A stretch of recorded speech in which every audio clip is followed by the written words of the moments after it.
ಎಲ್ಲರಿಗೂ ನಮಸ್ಕಾರ. ಹಿಂದೆ ಅದೊಂದು ಕಾಲ ಇತ್ತು. ಆಗ ದೇವತೆಗಳೆಲ್ಲ ಈ ಭೂಮಿ ಮೇಲೆ ಇದ್ರು. ಅವರು ತಪಸ್ವಿಗಳಿಗೆ ಮತ್ತೆ ತಪಸ್ಸು ಮಾಡಿದ ದುಷ್ಟರಿಗೂ ಸಹ ವರಗಳನ್ನ ಕೊಡ್ತಾ ಇದ್ರು. ಆದ್ರೆ ಈಗೊಂದು ಕಾಲ, ಈಗ ಎಲ್ಲಾ ದೇವರುಗಳು ಕಲ್ಲಾಗಿ ಬಿಟ್ಟಿದ್ದಾರೆ. ಇವತ್ತು ಜೀವ ಉಳಿಸೋ ದೇವರು ಅಂದ್ರೆ ನಮ್ಮ ಡ್ರೈವರ್ಗಳು ಮತ್ತೆ ಡಾಕ್ಟರ್ಗಳು. ಅವರುಗಳೇ ನಮಗೆ ದೇವರು ಇದ್ದಂಗೆ. ಎಲ್ಲರಿಗೂ ನಮಸ್ಕಾರ. ಹರಿದ್ವರ್ಣ ಚಾನಲ್ಗೆ ನಿಮಗೆ ಸ್ವಾಗತ. ನಾನು ನಿಮಗೆ ಎರಡನೆಯ ನಕ್ಷೆಯಾಗಿ ಪರಿಚಯ ಮಾಡ್ತಾ ಇರೋದು ದಕ್ಷಿಣಾಮೂರ್ತಿಯ ನಕ್ಷೆ, ಅಂದರೆ ಮನುಷ್ಯನ ಮುಖದ ನಕ್ಷೆ. ಇದಕ್ಕಾಕೆ ದಕ್ಷಿಣಾಮೂರ್ತಿ ಅಂತ ಕೇಳಿದ್ರೆ, ಈ ನಕ್ಷೆಯ ಮುಖವು ದಕ್ಷಿಣಕ್ಕೆ ಮುಖ ಮಾಡಿ ಕುಳಿತಿದೆ. ಇದು ಇರೋದು ಎಲ್ಲಪ್ಪ ಅಂತ ಕೇಳಿದ್ರೆ, ಇದು ಇರೋದು ಮಧ್ಯ ಭಾರತದಲ್ಲಿ. ಹೌದು, ಭಾರತದ ಸಂಪೂರ್ಣ ಮಧ್ಯಭಾಗವನ್ನು ಆವರಿಸಿ ಕುಳಿತಿದೆ ಈ ಮನುಷ್ಯ ಮುಖದ ನಕ್ಷೆ. ಆದರೆ ಈ ನಕ್ಷೆ ಅಷ್ಟು ಸುಲಭವಾಗಿ ಕಾಣಿಸೋದೇ ಇಲ್ಲ. ಎಲ್ಲಿಯವರೆಗೂ ನೀವು ಭಾರತದ ಎಲ್ಲಾ ನಕ್ಷೆಗಳನ್ನು ಅರ್ಥ ಮಾಡಿಕೊಳ್ಳಲ್ವೋ, ಎಲ್ಲಿವರೆಗೂ ಭಾರತದ ಎಲ್ಲಾ ನಕ್ಷೆಗಳನ್ನು ನೀವು ಕಣ್ಣಿಂದ ನೋಡಲ್ವೋ, ಅಲ್ಲಿಯವರೆಗೂ ಈ ನಕ್ಷೆ ನಿಮ್ಮ ಕಣ್ಣಿಗೆ ಕಾಣೋದೇ ಇಲ್ಲ. ಅಷ್ಟು ಗುಪ್ತವಾಗಿದೆ ಈ ನಕ್ಷೆ. ಈ ದಕ್ಷಿಣಾಮೂರ್ತಿಯ ನಕ್ಷೆಯು ದಕ್ಷಿಣಕ್ಕಿರುವ ಆನೆಯ ಮುಖಕ್ಕೆ ಸರಿಯಾಗಿ ಅಂಟಿಕೊಂಡು ಕುಳಿತಿದೆ. ಈ ಮನುಷ್ಯನ ಕಣ್ಣಿನ ಭಾಗದಲ್ಲಿ ಗೋದಾವರಿ ನದಿ ಇದೆ. ಹೌದು, ಗೋದಾವರಿ ನದಿಯನ್ನ ತನ್ನ ಕಣ್ಣಿನಲ್ಲಿ ಬರುವಂತೆ ಚಿತ್ರಿಸಿಕೊಂಡ ಮನುಷ್ಯ ತಾನು ಅಧೋಮುಖವಾಗಿ ದಕ್ಷಿಣಕ್ಕೆ ಹೋಗುತ್ತಿರುವುದನ್ನು ನೆನಪಿಸಿಕೊಂಡು ಅಳುತ್ತಿರುವ ಮನುಷ್ಯನಂತೆ ಈ ನಕ್ಷೆ ಭಾಸವಾಗುತ್ತೆ. ಜ್ಞಾನವಿಲ್ಲದ ಮನುಷ್ಯನು ಸಹ ಅಧೋಮುಖವಾಗಿ ಬೀಳ್ತಾ ಹೋಗ್ತಾನೆ. ಆದರೆ ಇಲ್ಲೊಂದು ಟ್ವಿಸ್ಟ್ ಇದೆ. ಈ ನಕ್ಷೆಯಲ್ಲಿನ ಮನುಷ್ಯನ ಮುಖದ ಎದುರುಗಡೆ ಕಾಣಿಸ್ತಿರೋದು ಆನೆ. ನೋಡಿ, ಈ ಆನೆ ಒಂದಿಲ್ಲ ಅಂದ್ರೆ ಈ ಮನುಷ್ಯ ದಕ್ಷಿಣಕ್ಕೆ ಹೋಗುತ್ತಿರೋದು ಅರ್ಥ ಆಗ್ತಿತ್ತು. ದಕ್ಷಿಣಕ್ಕೆ ಹೋಗೋದು ಅಂದ್ರೆ ಅಧೋಮುಖವಾಗಿ ನಾಶ ಆಗೋದು ಅಂತ ಅರ್ಥ. ಈ ಮನುಷ್ಯನು ನಾಶ ಆಗೋದನ್ನ ತಪ್ಪಿಸೋಕೆ ಎದುರುಗಡೆ ಆನೆ ಬಂದು ಅಡ್ಡ ಕುಳಿತಿದೆ. ಆನೆ ಒಂದಿಲ್ಲ ಅಂದ್ರೆ ಈ ಮನುಷ್ಯ ಅಧೋಮುಖವಾಗಿ ನಾಶ ಆಗೋದನ್ನು ತಪ್ಪಿಸೋಕೆ ಯಾರಿಂದಲೂ ಆಗ್ತಾ ಇರಲಿಲ್ಲ ಅಂತ ಇಟ್ಕೊಳ್ಳಿ. ಫಾರ್ ಎಕ್ಸಾಂಪಲ್ ನಿಮಗೆ ಹೇಳೋದಾದ್ರೆ, ಈಗ ನಾವು ಕಲಿಯುಗದಲ್ಲಿ ಪುಣ್ಯದ ಜೀವನ ನಡೆಸ್ತಾ ಇದ್ದೇವಾ? ಪ್ರಶ್ನೆ ಮಾಡ್ಕೊಳ್ಳಿ. ಇಲ್ಲ.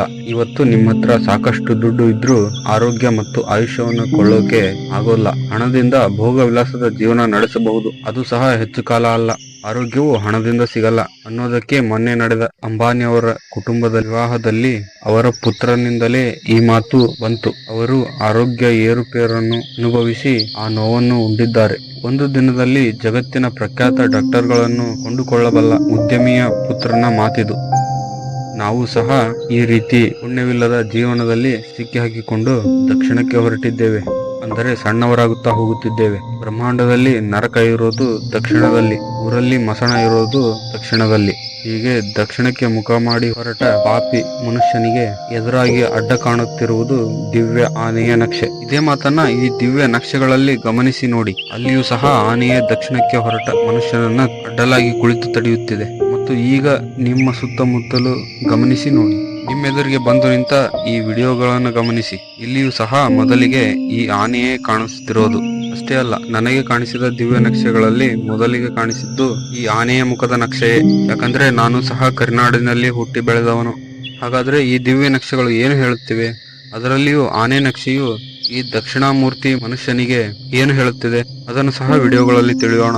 ಇದಕ್ಕೂ ಮುಂಚೆ ನೀವು ಈ ಜ್ಞಾನಕ್ಕೆ ಸಂಬಂಧಿಸಿದ ಆನೆಯ ನಕ್ಷೆಯನ್ನು ಗಮನಿಸಬೇಕು. ಈ ಆನೆ ನಕ್ಷೆಯು ಯಾವ ಸ್ಥಳದಲ್ಲಿ ದಿವ್ಯವಾಗಿ ಕುಳಿತಿದೆ, ಆನೆ ನಕ್ಷೆಯು ಯಾವ ಸ್ವರೂಪದಲ್ಲಿ ಕುಳಿತಿದೆ ಅನ್ನೋದನ್ನ ಗಮನಿಸಿ ತಿಳಿಯಬೇಕು. ನಿಮಗೆ ಪ್ರಶ್ನೆಗಳು ಬರಲ್ವಾ? ಈ ದಿವ್ಯ ನಕ್ಷೆಗಳನ್ನು ನಮ್ಮ ಪೃಥ್ವಿಯ ಮೇಲೆ ರಚನೆ ಮಾಡಿದವರು ಯಾರಿರಬಹುದು ಅನ್ನೋದನ್ನು ಕಮೆಂಟ್ ಮಾಡಿ ತಿಳಿಸಿ. ಅದಕ್ಕೂ ಸಹ ಉತ್ತರಗಳು ವಿಡಿಯೋದಲ್ಲಿಯೇ ಸಿಗುತ್ತೆ. ನೀವು ಎಷ್ಟು ಸರಿಯಾಗಿ ತಿಳಿದಿದ್ದೀರಿ ಅಂತ ನಿಮಗೆ ಅರ್ಥ ಆಗುತ್ತೆ.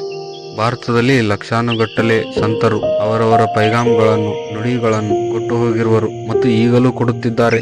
ಅವರೆಲ್ಲರ ಬಳಿಯೂ ಈ ನಕ್ಷೆಗಳ ಜ್ಞಾನ ಇಲ್ಲವೇಕೆ ಅಂತ ನೀವು ಒಮ್ಮೆ ಪ್ರಶ್ನಿಸಿಕೊಳ್ಳಿ. ಮನುಷ್ಯನ ಕೈಯಲ್ಲಿ ಹಣ ಇಲ್ಲ ಅಂತಂದ್ರೆ ಅವನು ಹುಚ್ಚನಾಗಿ ಹೋಗ್ತಾನೆ. ಅದು ಕಾವಿಯನ್ನು ಧರಿಸಿದರೂ ಸಹ ಹಣದ ಮೋಹ ಬಿಟ್ಟು ಹೋಗುವುದಿಲ್ಲ.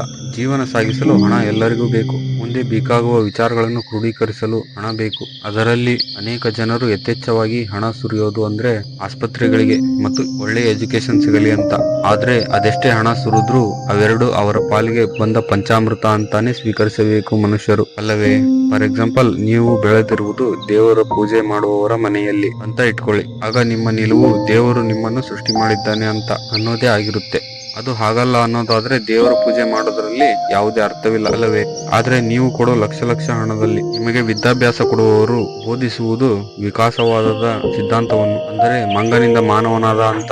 ಆದ್ರೆ ಇದಕ್ಕೆ ನೀವು ಸಮಂಜಸ ಆಗೋದಿಲ್ಲ. ಯಾಕಂದ್ರೆ ಸನಾತನ ಧರ್ಮದ ದೇವರ ಪೂಜೆ ಮಾಡೋದು ಗತಕಾಲದಿಂದ ನಡೆದುಕೊಂಡು ಬಂದಿರುವ ನಂಬಿಕೆ. ದೇವರ ಸೃಷ್ಟಿಯೇ ಸತ್ಯ ಅನ್ನೋದು ನಮ್ಮ ವಿಚಾರ. ನನ್ನದು ಸಹ ಇಂತಹದೇ ಸಮಸ್ಯೆ ಆಗಿತ್ತು. ಎಲ್ಲಿಯೂ ಸಹ ನನಗೆ ಸಮಾಧಾನ ಆಗುವಂತಹ ದೇವರು ಸ್ವಯಂ ಒದಗಿಸಿದ ದಾಖಲೆಗಳು ಸಿಗದೆ ಸಣ್ಣವನಾಗಿದ್ದಾಗಿಂದ ಪರದಾಡಿ ಬಿಟ್ಟಿದ್ದೆನು. ಆದರೆ ಇದಕ್ಕೆ ಸಮಾಧಾನ ಎಲ್ಲಿಯೂ ಸಿಗಲಿಲ್ಲ. ಯಾವ ಗುರುವಿನ ಬಳಿಯೂ ದೇವರ ಬಗ್ಗೆ ದಾಖಲೆ ಸಿಗಲೇ ಇಲ್ಲ. ಎಲ್ಲವನ್ನೂ ಕೈಬಿಟ್ಟು ಅಧೋಮುಖನಾಗಲು ಹೊರಟ ನನಗೆ ಅವತ್ತು ತರುಬಿ ನಿಲ್ಲಿಸಿದ್ದು ಇದೇ ಆನೆಯ ನಕ್ಷೆ. ಈ ಆನೆಯ ನಕ್ಷೆಯೇ ಇಷ್ಟು ದೊಡ್ಡದಾಗಿದೆ, ಇನ್ನು ಇದನ್ನು ರಚಿಸಿದವರು ಎಷ್ಟು ದೊಡ್ಡವರಿರಬಹುದು ಎನ್ನುವ ಯೋಚನೆ ನನಗೆ ಬಂತು. ಈ ಭೂಮಿಯನ್ನು ಸೃಷ್ಟಿ ಮಾಡಿದವರು ನನಗೆ ಮತ್ತು ಈ ತರಹ ಯೋಚನೆ ಬರುವವರಿಗೆ ಒದಗಿಸಿದ ಹಕ್ಕುಪತ್ರ ದಾಖಲೆಗಳು ಎಂದರೆ ಈ ದಿವ್ಯ ನಕ್ಷೆಗಳೇ. ಅಂದ್ರೆ ತಪ್ಪಾಗೋದಿಲ್ಲ. ಯಾಕಂದ್ರೆ ದೇವರು ಹಾಳೆಯಲ್ಲಿ ಬರೆಯೋದಿಲ್ಲ, ಬದಲಾಗಿ ಭೂಮಿಗಳ ಮೇಲೆ ಬರೀತಾನೆ. ಚಿತ್ರ ನಕಾಶೆಗಳ ರೂಪದಲ್ಲಿ ಬರೀತಾನೆ. ಅವನ ಬರಹ ಅಂದ್ರೆ ಅಗೆದು ರೂಪಿಸಿದ ದಿವ್ಯ ನಕ್ಷೆಗಳು. ಅಂದರೆ ಖುದಾಯಿ ಮಾಡಿ ಹೊತ್ತು ಸುರಿದು ಬೆಟ್ಟಗಳನ್ನು ತಯಾರು ಮಾಡಿದ ನಕ್ಷೆಗಳು. ಅದೇ ರೀತಿ ಬರೆದು ಇಟ್ಟ ಈ ಆನೆಯ ನಕ್ಷೆಯನ್ನು ನಾನು ಈ ಅಂಧಕಾರದ ಕಲಿಯುಗದಲ್ಲಿ ಕಾಣುವಂತಾಯಿತು. ಈ ಆನೆಯ ನಕ್ಷೆಯು ನನ್ನ ಸಂಶಯಗಳನ್ನೆಲ್ಲ ದೂರ ಮಾಡಿತು. ಈ ಆನೆಯ ನಕ್ಷೆಯು ಆಶೀರ್ವಾದ ಮಾಡಲು ಸೊಂಡಿಲನ್ನು ಮೇಲೆತ್ತಿರುವ ಆನೆಯ ರೀತಿಯೇ ದಕ್ಷಿಣ ಭಾರತದಲ್ಲಿ ಉತ್ತರಾಭಿಮುಖವಾಗಿ ಕುಳಿತುಕೊಂಡಿದೆ. ಈ ಆನೆಯ ನಕ್ಷೆಯನ್ನು ನೋಡುತ್ತಿರುವವರಿಗೂ ಈ ಆನೆಯು ಸೊಂಡಿಲನ್ನು ಎತ್ತಿ ಆಶೀರ್ವಾದ ಮಾಡುತ್ತಿದೆ. ಮತ್ತು ದಿವ್ಯ ನಕ್ಷೆಗಳಲ್ಲಿಯೂ ಸಹ ಎದುರಿಗಿರುವ ಮನುಷ್ಯನ ನಕ್ಷೆಗೆ ಈ ಆನೆಯು ಸೊಂಡಿಲನ್ನು ಎತ್ತಿ ಆಶೀರ್ವಾದ ಮಾಡುತ್ತಿದೆ. ದಕ್ಷಿಣಾಭಿಮುಖವಾಗಿ ಹೋಗುತ್ತಿರುವುದನ್ನು ಈ ಆನೆಯ ನಕ್ಷೆಯು ತಡೆದು ನಿಲ್ಲಿಸಿದೆ.